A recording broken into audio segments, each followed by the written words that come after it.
Aspen University CJ120 Introduction to Law Enforcement. My name is Andre Rosedale. I'm the instructor for this course. This is Module 3, Discussion Question 1, which reads, the concepts of police discretion and ethics are obviously intertwined because all ethical dilemmas involve making a choice. As a recently promoted lieutenant in your professional standards unit, which has had ethical problems prior to your being promoted, what measures would you take to develop good ethical decision making on the part of your subordinates? Why? Explain fully the process by which you would implement these measures. So, for this question, I look forward to your good response, good textbooks response, and NAPA reference, which was probably going to be your textbook in this matter.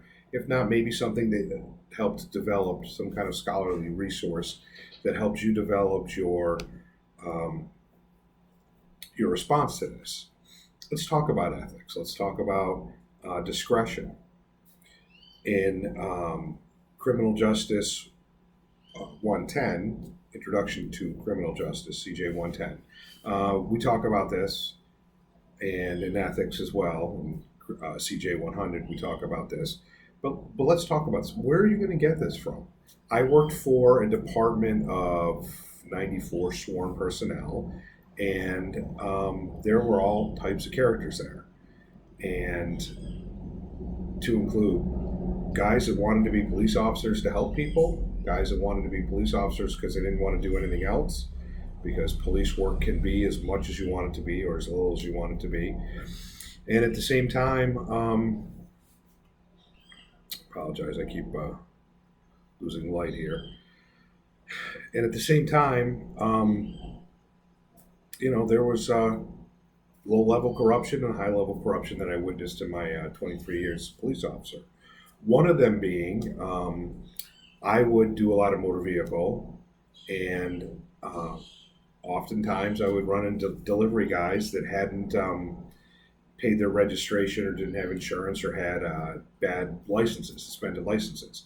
And I would stop them and I would cite them appropriately. And I remember being cornered by two junior officers, and they were trying to bully me into stop doing what I was doing because they were getting free sandwiches or free meals from these places. And I really thought that was inappropriate because that is a low level of corruption. It's kind of like grass eating corruption. And if you haven't already seen that term in one of your other classes, you will see it. There's grass eating corruption and meat eating corruption. And that's kind of a grass eating thing. They would go in, they talk up the guy, hey, we're cops, and they get a 20% discount, they get a free sandwich, something like that. And they would give me hard times about that. So that's lower level. And then you'd see higher level where I would get called into the chief's office when I was the abandoned motor vehicle officer, and I was told to take care of certain things. And I would do them by the book legally, but a lot of times these cases came to me that weren't through the proper channels.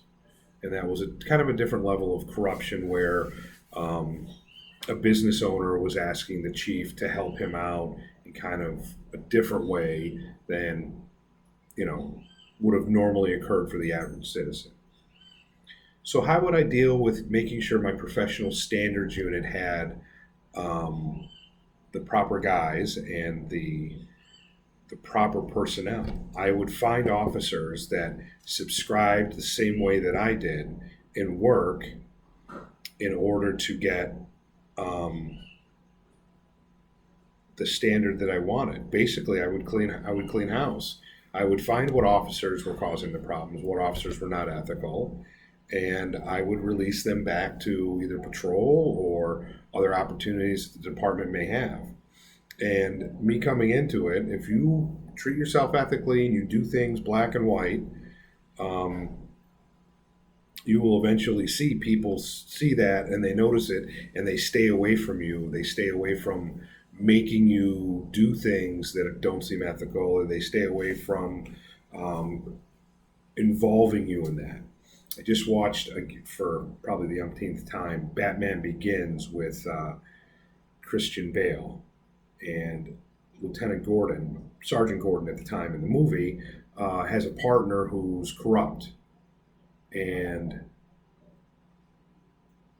Sergeant Gordon refused to take any of it, but was very upset when he was accused of being a rat. And he wasn't a rat. That's a whole different conversation. But make yourself ethical until it becomes the point, and don't be a rat until it becomes a point where it's just crossing certain lines. Guys getting free sandwiches, sure, I could turn them in for that, but nothing's going to happen to them. And it's going to cause problems at a later date. Guys stealing from a business when you're checking out an alarm, that would be different. So let me know what you think about this. Let me know if you've had any ethical issues or questions or experiences, and I look forward to your response.